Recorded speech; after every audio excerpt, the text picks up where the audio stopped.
I'd like to call to order the State Allocation Board meeting of April 15th. Please call the roll.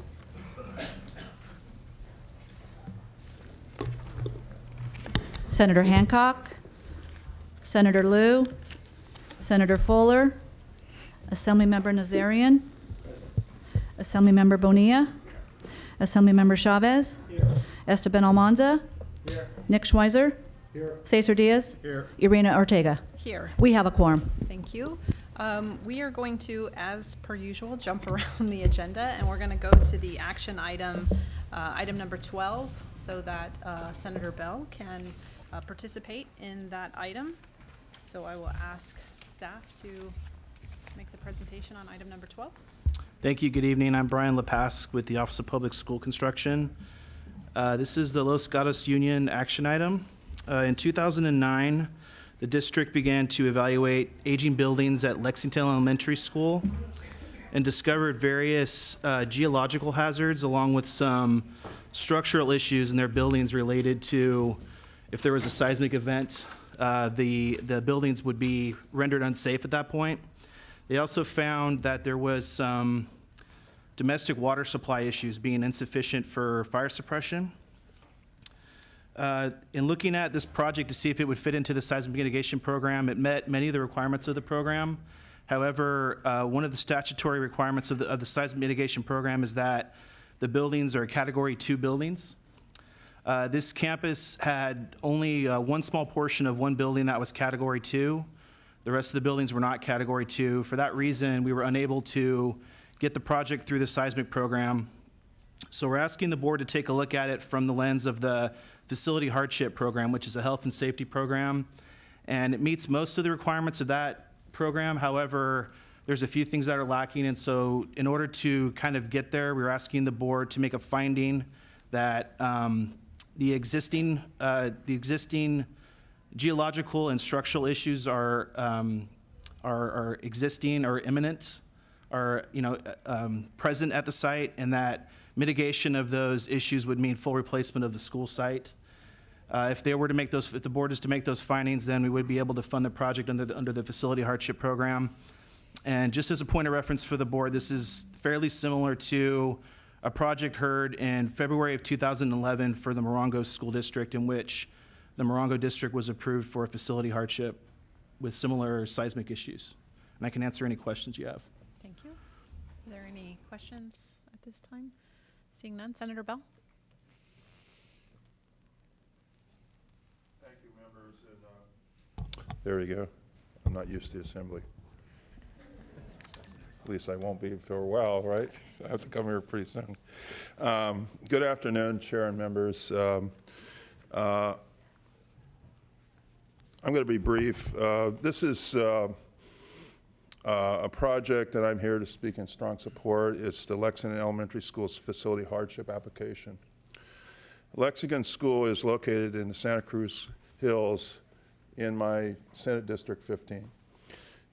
It sits directly adjacent to the largest fault in California, the San Andreas Earthquake Fault, the longest and most active and dangerous fault in the state of California. The district was required to design the school to resist an 8.0 magnitude earthquake and mitigate the threats of a landscape, landslide, and fire safety issues. The district is seeking reimbursement for extraordinary costs related to, number one, earthquake safety reconstruction of the school, two, extensive site development and mitigation work mandated by the California Geological Survey. I believe this project qualifies for the hardship facility funds because of the extra steps the school had to take to mitigate earthquake hazards, including reconstruction with they call it a mat foundation. This is a two-foot thick foundation under the buildings. Relocation and reconstruction of buildings taking them away from the landslide zone, and construct extensive retaining walls and prefer an extra dirt grading to mitigate potential landslide in order to meet safety requirements. And finally, there was a fire safety issue required the school to install a complete new fire water system to get the necessary water pressure in the event of a school fire. The Lexington Hills had a fire, major fire in the past. The site is actually very close to the epicenter of the 1989 Loma Prieta earthquake. So it's actually very, very close to that epicenter. Precedent for board approving the projects is like the Lexington project, including so this won't ring anymore, the Marengo School District, as you heard, where earthquake fault hazards were the basis for approval of a facility hardship application. We have excellent representatives from the school district here. It's a small school district. It took a lot of decision-making to get to your committee, and hard work by them, and I applaud them for it. I thank you for your time and urge you to support this application. Thank you very much. I'll be happy to answer any questions. Thank you, Senator. Any questions or comments from board members? Is there any further public comment on this item? Okay, seeing none, is there a motion? Okay. Moved by Mr. Nazarian, second by Mr. Chavez. Please call the roll. Senator Fuller. Aye. Assemblymember Nazarian. Aye. Assemblymember Bonilla. Aye. Assemblymember Chavez. Aye. Esteban Almanza. Aye. Nick Schweizer. Aye. Cesar Diaz. Aye. Irina Ortega. Aye. Motion carries. Thank you. That item is approved. Thank you, Senator. Okay, so we'll go back to the front of the agenda and start with the minutes. These are the minutes from our February 24th meeting. Minutes ready for your approval? Any comments on the minutes? Seeing none, is there a motion? Second. Moved by Mr. Chavez, second by Mr. Diaz. All in favor? Aye. Aye. The minutes are adopted unanimously. And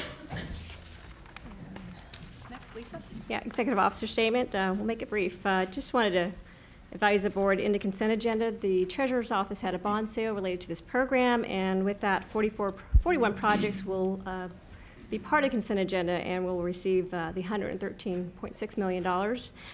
Just to be cognizant of those projects receiving the approvals tonight, they have a July 14th deadline, so please, we'll be reaching out to those folks to ensure that they are successful in accessing the cash and meeting the program requirements. So again, there's some deadlines that we wanted to share, but it is great news for those projects, and they will receive funding tonight.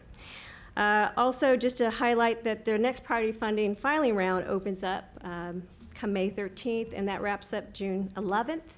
So any project that has an unfunded approval or subject, they may submit a certification, and there's a number of projects that are on the unfunded list currently, and those projects that receive an unfunded approval tonight will be eligible for the certification round. And just want to remind those folks that have an unfunded approval that we have the two strikes provision, and it's very important that if you are subject to these rules that you submit a certification during that time period. And just last item, the next state allocation board meeting is May 27th. Okay, thank you. Any questions or comments? Any public comment on that? Seeing none, we'll move to the consent calendar. Consent ready for your approval? Any questions or comments on the consent agenda? Any public comment on any of the consent items? Okay, seeing none, is there a motion? Moved by Mr. Diaz, second by Mr. Nazarian. Any further comment? All in favor? Aye. Any opposed or abstentions? Consent calendar is adopted unanimously. And item number 5, status of fund releases. Yeah, the financials. 2 items on the financials. Quickly on the fund release reports. Since we just received new funding for the March bond sale, that is not reflected in the reports today, but we did want to share with the board $2.2 million was released in the month of March. And then if there's no questions, we'll move on to the substantial financial reports, just giving the board a snapshot of the activities and that went along with the consent agenda. We really quickly just want to highlight that $2.6 million did go back in the program that resulted in rescissions and closeout activity. So there is a reflection of those adjustments in the various bond categories. So just want to share that with the board tonight. Also, $5 million in unfunded approvals included in that agenda, as well as the charter approvals that did go through the consent agenda as well, and a facility hardship application. Additionally, we also wanted to just to highlight on the right corner is the special items column related to the priorities of funding, and so that is a positive posting to the bond authority and the unfunded list. So that reflects in total over $112.12 million reflected from the projects that are no longer on the unfunded list. And that's the activity we have for the financials. Okay. Any questions? Seeing none, any public comment? Seeing none, we will move to item number 7, the Twin Rivers Unified Sacramento. Barbara? Thank you. The Twin Rivers Unified Appeal is the first appeal we have today, and this is a facility hardship funding request from the district because they discovered a pipeline hazard at the Harmon Johnson Elementary School site. The district, upon learning of the hazard, relocated their students to a different school site called Las Palmas Middle School that was less than a mile away from the existing site. They had wanted to move the students as a whole as opposed to splitting the kids up between different campuses. So over a winter break, the children were moved off of the original site to the Las Palmas Middle School site. Las Palmas was at that time housing adult education and community programs, and originally was built for K-12 purposes. The adult education and community programs were relocated elsewhere in the district so that the students from Harmon Johnson could move into the school site. The district submitted the facility hardship application, and they did meet the requirements related to the health and safety element of this project. They received the appropriate concurrence. And when we took a look at this application, we went to calculate the facility hardship grant for this project. And one of the main challenges that we have is that the regulations say that once you calculate the grant is then reduced for any space that's deemed available to house the displaced pupils by the board. And what we did is we took a look at nearby locations that, and the usage and the enrollment of those school sites. And we didn't go the entire district. The district actually is set up on high school attendance areas. So we started with the high school attendance area and then narrowed the focus of classrooms that may be available. It's not necessarily reasonable for the students to go to the complete opposite side of a high school attendance area, but we looked within about a 2-mile radius of the original school site and found that, including the Las Palmas Middle School campus that they did relocate the students to, there were 63, the equivalent of 63 classrooms available to house those displaced students. In addition, the district had some portable classrooms at the original Harmon Johnson site that they were able to relocate elsewhere in the district that could also house the students. So the problem that we encountered when calculating this is that no matter which way we look at it, the grant came out to 0.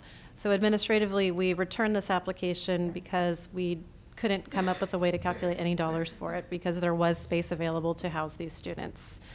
The district is requesting about $3.5 million for use at the Las Palmas Middle School site to make it suitable for those students and complete some improvements to the site because it has been a while since the site has been, it actually hasn't been modernized yet. So for the funding aspect of it, we don't have any mechanism in regulation to determine that grant amount because the things that the district is doing at Las Palmas Middle are not related to a mitigation of the health and safety threat that would have been at Harmon Johnson. That was the function of moving the students off the site.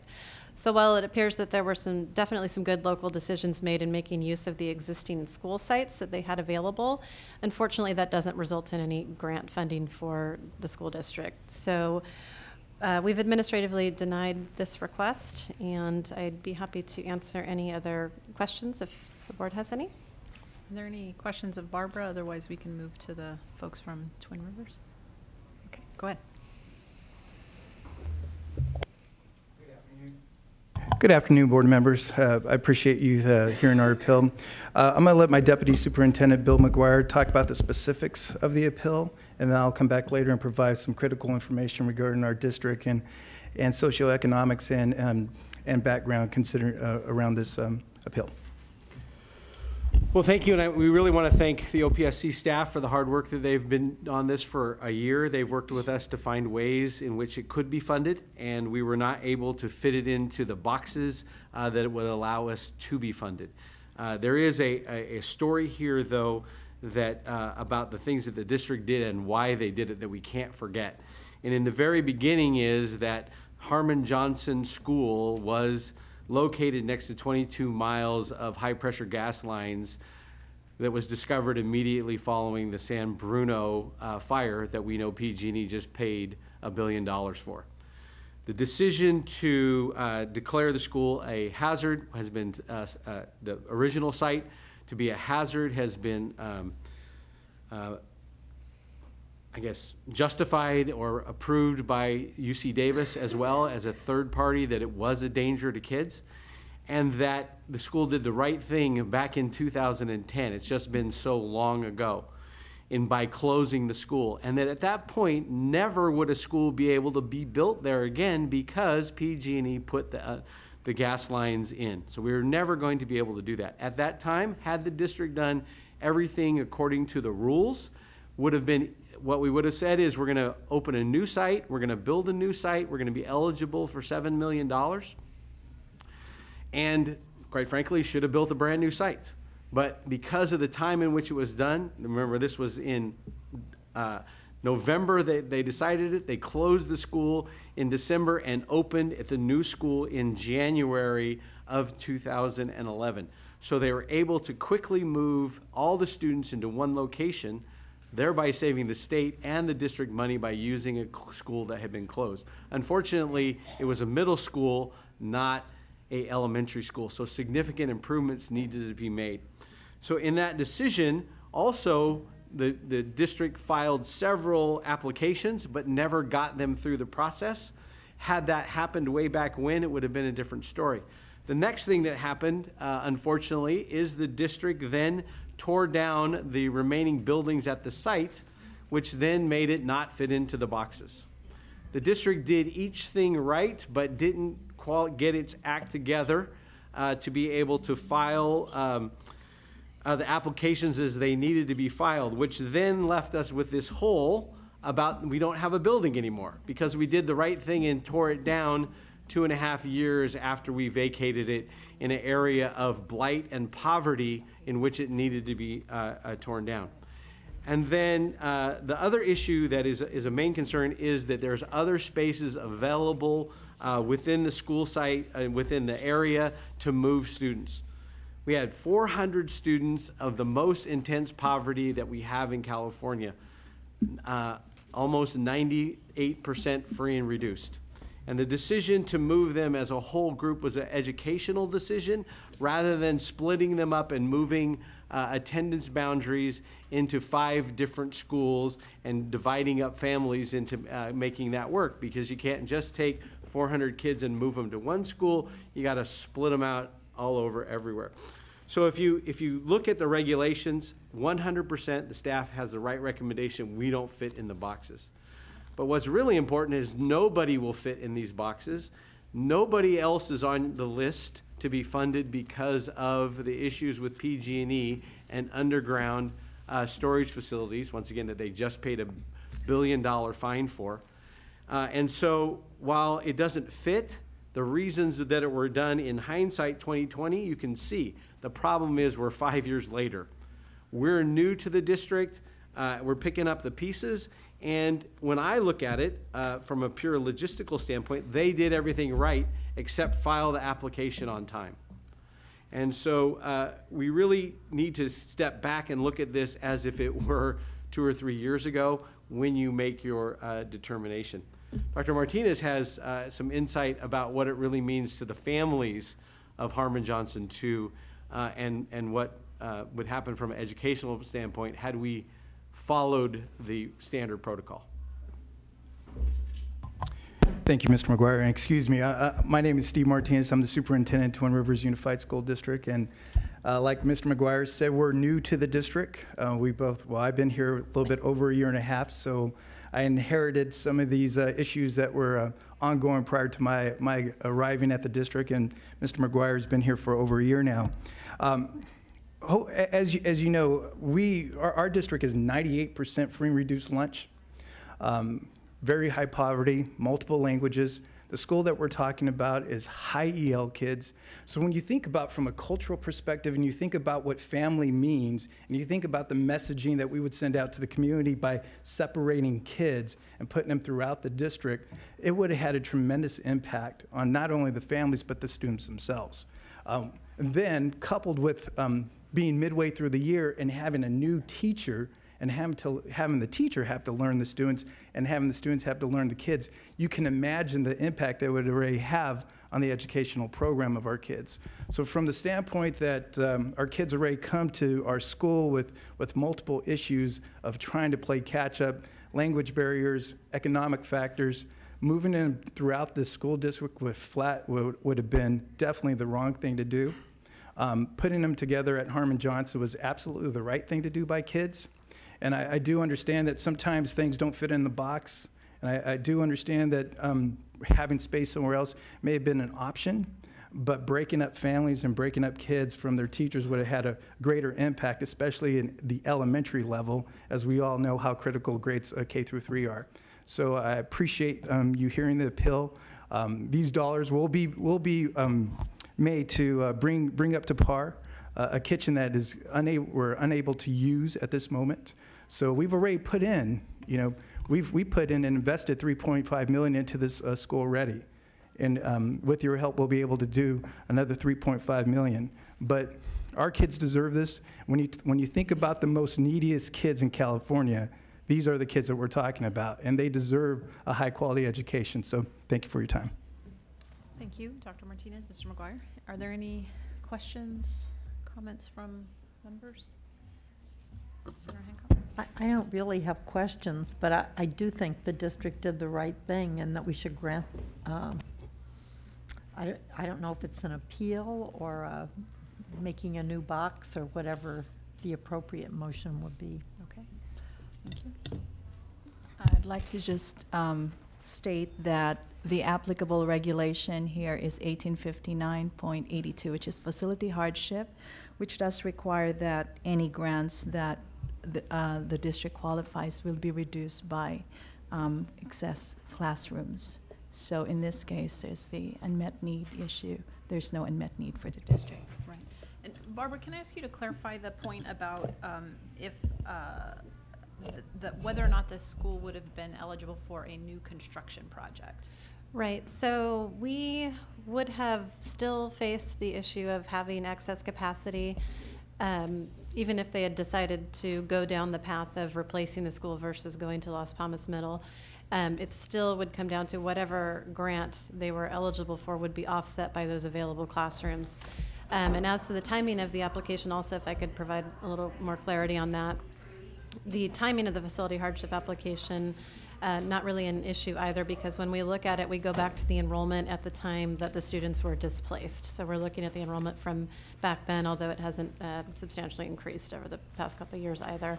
So we look at the enrollment at the time, and it would have been factored into the calculation regardless of whether they were replacing the school site or trying to use the funding at another site.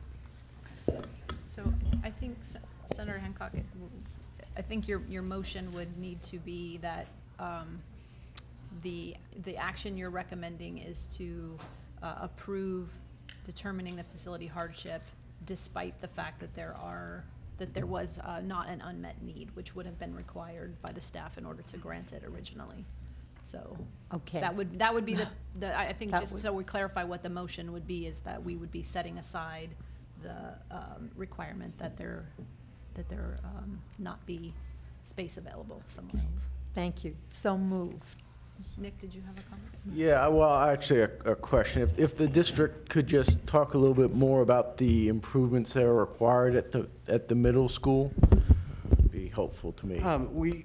So this last summer, we put in $3.5 million on new heating and ventilation systems. If you remember in the paper, Twin Rivers had some issues in relationship to not providing heating and adequate heating and air for students. This is one of those schools. And so we did $3.5 million worth of renovations in that area. Plus, we painted the school. We've done interior improvements to the classrooms. Where we don't have the correct things for the students that are there is within the classroom. The classrooms are made for students that are much larger. So we need to renovate the interiors of the classrooms to make them smaller for the students that are currently being served there, as well as the kitchen and the multipurpose room. So the kitchen currently is not usable by county health code, and so we cannot operate that kitchen. It needs to be completely taken out and a new kitchen put in up to ADA standards. We have to bring the food in. It's one of the only district schools that we have where we bring the food in from another campus for the students, 500 and almost 600 students that are being served there. So the majority of the work will go into the classrooms and into the kitchen, and that will be about the $3.5 million that we would need to do that. Any other questions or comments?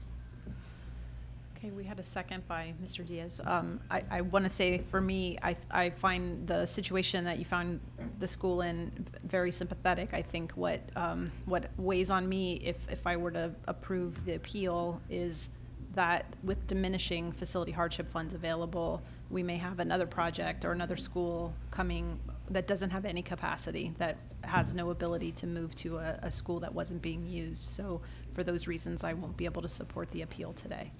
So we do have a motion and a second.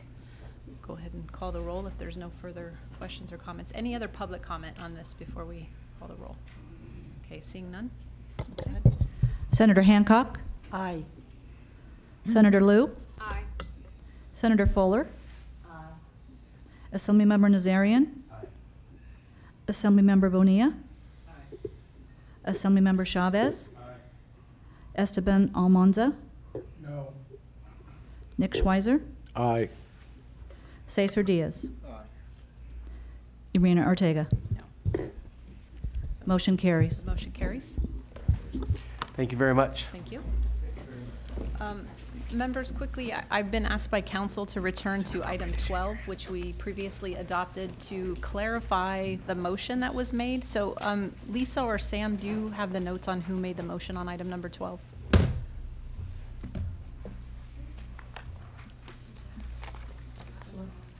I do not know who made the motion. Okay. I just know that you had asked for a roll call. Yeah.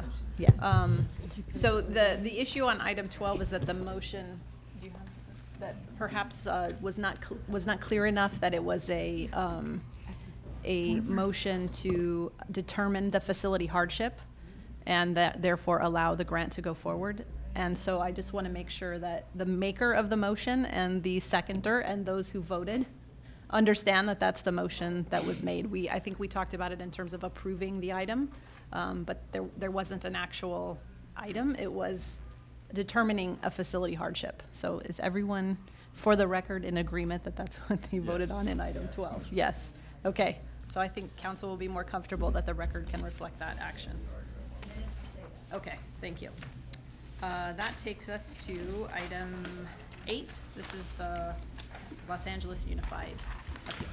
Thank you. Once again, Brian Lepask with the Office of Public School Construction. Los Angeles Unified School District had a modernization project at the Marlton Special Education School, and it came in for a fund release, sent a 5005 in for fund release, and it was brought to our attention that the DSA plan approval associated with the district's project had expired. The district elected to redesign their project to avoid asbestos in the building. They rerouted their fire alarm system, and in the process, they received a new DSA number and a new plan set. In the past, the board has always treated a new set of plans as typically a new project, and those projects were asked to get out of line and reapply. And it's for that reason that we were unable to approve the district's request for a fund release, and they're appealing that finding. I'll answer any questions you have. Thank you, Brian. Mr. Bakke? Thank you. Eric Bach with the Los Angeles Unified School District. Happy to be here. Thank you for the opportunity to share our side of the situation. Just as the analysis says, and just as Brian indicated, this is we think, a very simple modernization project. It's a fire alarm upgrade for Marlton Special Education School. It's a $514,000 SFP apportionment. It's very simple and very basic. We just thought we'd like to go through a little bit of the background to let you know why we went the route we went. The genesis for the change was the district's analysis during the financial crisis, looking at our projects, making sure that the costs were in line with our ability for cash flow, making sure that we had the appropriate funds to pay for the projects as we move forward. In this particular case, we evaluated the project and determined, as Brian indicated, that the current design was going to require asbestos mitigation. We could have tried to do a workaround during the middle of the project, but considering that we felt we had the time, one, we didn't know we'd be here today. We felt it was more appropriate to actually go through DSA to have the plans reevaluated by DSA. DSA looked at the plans. We changed the direction, I would like to say. The scope of the work is the exact same as the analysis points out. Effectively, the plans showed that we were going to go left, and instead we changed it to go right. Very simple, very basic. So to avoid those additional costs, we did make the change. We believe that the project itself is not the type of project that the regulations and OPSC's policies are designed to protect against. This is a very straightforward, same scope project. The regulations and policies were designed to address those situations where you had line jumping, where projects were changing scope after the fact to try to get in really quick. This is not that case. This is a very straightforward, very simple fire alarm project, and we would ask for your support of our appeal. Thank you. Any questions, comments from the board members? Any public comment on this item? Okay, thank you. Is there a motion? Moved by Assemblymember Bonilla. Is there a second? Second by Senator Hancock. Please call the roll. Senator Hancock? Aye. Senator Liu? Aye. Senator Fuller? No. Assemblymember Nazarian? Assemblymember Bonilla? Aye. Assemblymember Chavez? Aye. Esteban Almanza? Thank you. Nick Schweizer? Aye. Cesar Diaz? Irina Ortega? Aye. And the motion carries. Thank you. Thank you very much. I'm gonna, the motion does carry, but I am gonna hold the roll open because Mr. Diaz wants to add on when he comes back from his meeting, so. And Appreciate Mr. that. Nazarian does too. Thank you. Yes, yes. Did you hold the roll open for the last status? I did not. And I did not, sorry.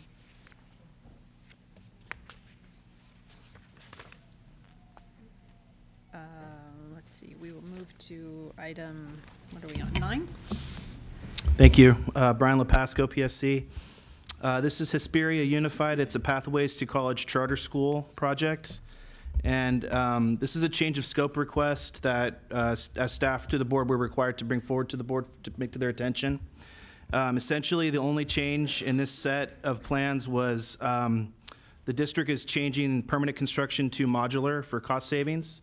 There were some other things that they were changing, but we confirmed that it was nothing that would affect their funding. So it's really just the permanent to portable, or not portable, excuse me, but to modular. We released some guidelines in 2005. It's not regulation, but it's guidelines for change of scope requests, and these types of changes were something that was identified as not constituting a funding advantage. And so we're just bringing this to the board's attention and seeking direction. Thank you. Any questions or comments on this one? Senator Fuller? If you're just seeking comments, I guess my feeling on this is that by going to modular, it sounds like they got more space for the children than they would have gotten. Is that basically it, when they went to modular?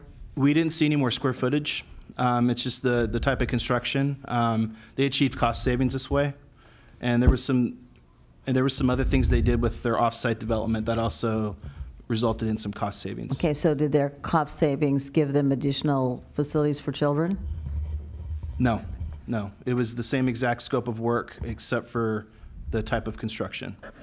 So I guess I'm Can I real confused clarify? why you would go to modular if there wasn't an advantage. I believe it was they didn't have they felt that their budget was not enough to complete what was in the plan set.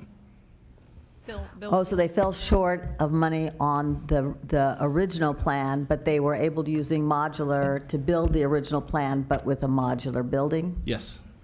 Well, in that case, it seems to me that they did, instead of shortchanging students some of the original plan space, they were able to do that, then I would vote for it, because I don't see that as a plan change. It's exactly the same square footage. It's just that they couldn't build it out without changing to the modular, so they had no choice if they wanted to be able to keep up with the price fluctuations that happened somewhere along the line. Yes, that's the way we understand it. Okay, so they can't help the economy. I'll vote yes for this. Thank you. I will move the bill. Okay, we have a motion, a second. Any public comment on this item? This is the Hesperia Unified Pathways. I think we can, all in favor? All in favor? Aye. Any abstentions or opposed? None. So we'll hold the roll open again, but it has enough to pass. Okay, item 10. This is the election of the vice chair of the State Allocation Board. I will open the roll for nominations. Senator Hancock. Thank you very much. I would like to nominate as vice chair Senator Liu. Thank you. I'd like to second that. Thank you. Thank you, senators. Are there any other nominations for vice chair? Seeing none, we will close the nominations. All in favor? Aye. Great. Congratulations. Thank you. And let's see, item 11 was withdrawn. That takes us to 13.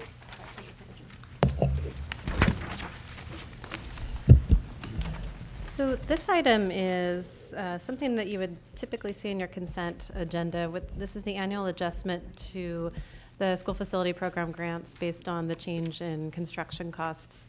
And a few years back, the board had made a decision that when we make this change each year, that we would use the Marshall and Swift 8 California Cities Construction Cost Index. Unfortunately, this year, that publication was not available for us to purchase, so we did not have access to that information. So OPSC staff went to do some research and find out if there were other publications that could be used that meet the statutory and regulatory definitions of the type of construction cost index that we would use to make this adjustment. And in doing so, we did find 3 indices that we believe meet the definitions, and that is the Sierra West Group Index, which was formerly LSI, or the Lee Saylor Index, Engineering News Record, and RS Means. And of these 3 indices, we believe that RS Means is most reflective of the construction conditions inside of California. It's the index that uses the most information from California when creating the index. It uses 12 California cities as opposed to 2 cities in each of the other indices. And there are also more construction materials and sources of construction materials that are considered when creating the index. So when putting this together, we also realized that there was a bit of a swing in the increase or the change in 2014 to 2015 across the 3 indices. So when looking at that, we determined that the methodology to make this change needed to be changed a bit from years past. It wasn't comparing apples to apples if we just took the rate of change between 2014 and 15 and applied it to the grant amounts. So we went back to the base year of 1999 and recalculated the construction grant amounts as though we had used each of these indices from the beginning. And you'll see those numbers at the bottom of page 249 and at the top of page 250 for the new construction and modernization grants, respectively. So we are recommending that the board adopt RS Means because it is most reflective of California construction costs for 2015 on a 1-year basis, and that we have the opportunity to come back if the board would like us to come back with a more permanent recommendation for 2016 and beyond. But we do feel that this is a good index with good data. It's well respected. And it does result in roughly a 4.27% increase in the grant amounts for 2015. This is applied to any unfunded approvals that are made in 2015, but not to those that are already sitting on the unfunded approvals list. And I'd be happy to answer any questions on this item. Any questions or comments? I'd like to move adopt an increase in 2015 S&P grants based on the RS means. Direct staff to refer that conforming consent item next board meeting. Direct staff giving that item to the board discussion for adopting new index per day. Get it right?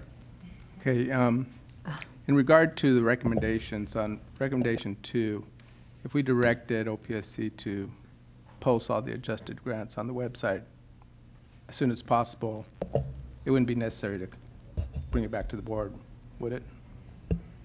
We could post it to the website in a few days if that's the preference of the board. Yeah, we could strike out that second. So we could strike out. If the board's comfortable. So would the board entertain recommendations 1 and 2 without 1 and 3 without 2? Sure. Okay. So that's an amended motion by Mr. Chavez. Take recommendations 1 and 3. Okay. Is there a second? Second. Second by Mr. Nazarian. Any other comments from the board members? Is there any public comment on this item? Okay, so just to clarify, I think the amended action is just to kind of speed up the process of applying the amount, the new standard to the grants. So it would not be required to wait until May. So we're just trying to speed up the implementation. Okay, all in favor? Aye. Aye. Any opposed or abstentions? Okay, seeing none. We'll leave that open for Cesar. And let's see, 14. Thank you, Brian Lepask with OPSC. This is a report on the seismic mitigation program. At the February meeting, the board asked us to evaluate the statutory framework in the seismic program to see what it would take to enable the board to make a reservation of funds at the conceptual approval stage. We did examination of some other programs that we offer, or we have offered in the past, that have an early reservation of funds before the apportionment. So this item details the pertinent statutes for the joint use program, the critically overcrowded schools program, and the charter program, and sort of examines what those statutes say and enables them to have a reservation of funds ahead of the apportionment. And then it also points out that the seismic statutes currently don't have any of those provisions contained in it. So it's our analysis that if a piece of legislation were to come through that put those things into the seismic statute, then that's what it would take in order to enable the board to make those reservations of funds for the seismic program. And I can answer any questions you have. Thank you, Brian.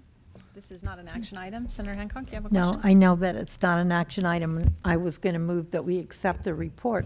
But I did, since, we did ask for the report because we were interested in reserving the funds if possible, I wondered if it would be appropriate to ask the SAB staff to draft what legislation would look like, and that perhaps we could put it forward. We have committee bills in our committees.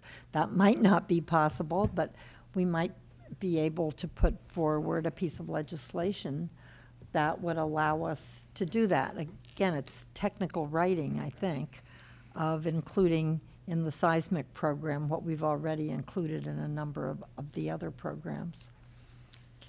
And, my interest in this is that I do believe the seismic program has been difficult to use. It is now the largest amount of money that we have left in the bond, and I realize there's a push to use it for other things, but if there are seismic programs that are there, we're not going to have another school bond soon, and there are schools that are going to fall down and injure people, and I don't think it's going to serve the state well if we didn't do everything that we could do to allow schools to get the reserve qualification. Thank you, Senator Hancock. I think what we've tried to do from the administration's point of view is we don't think it would be appropriate to ask the OPSC staff to actually draft the legislation. So what we've tried to do is very clearly identify the code sections that need to be addressed And then beyond that, we would really ask that anyone interested in sponsoring legislation would seek Leg Counsel to do the actual drafting. I think that what the staff have done is present a very clear roadmap for Leg Counsel to follow if there were going to be legislation introduced on this. But we don't think we don't think it would be a good idea to ask OPSC to draft a bill. Okay, that may very well be true. So thank you. In that case, I just move to accept the report. Thank you. And, I think it will be accepted Thank you for the unanimously. clear direction about what we might need to do. Great. Okay, any other questions on that item? Any public comment on that item? Okay. I think the rest are additional notes from. Workload reports for the next 3 months. Okay. And the other items are just information items as well. So any other comments from board members? Okay, seeing none, is there any further public comment? Okay, so the action items are concluded. I will continue to hold the roll open for a few minutes and see if our absent members come back. And with that, thank you all. Mr. Nazarian, I think we had you on one, yes.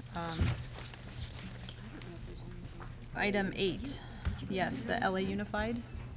To dinner? No. Aye.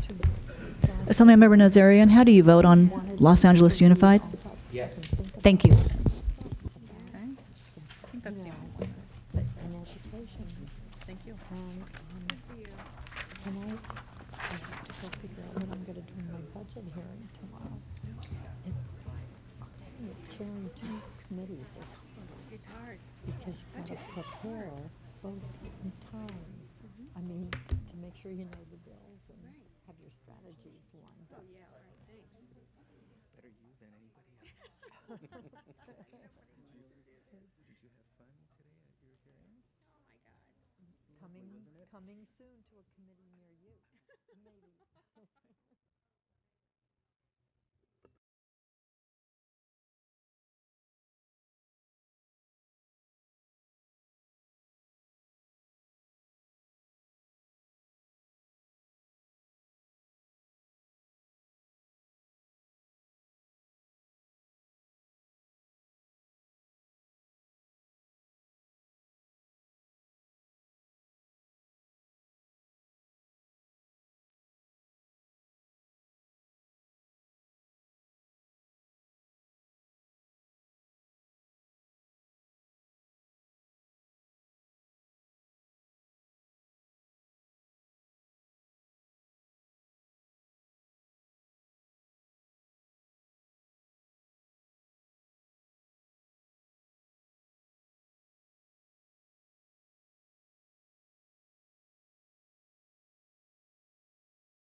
I'm going to close the roll on all of the items.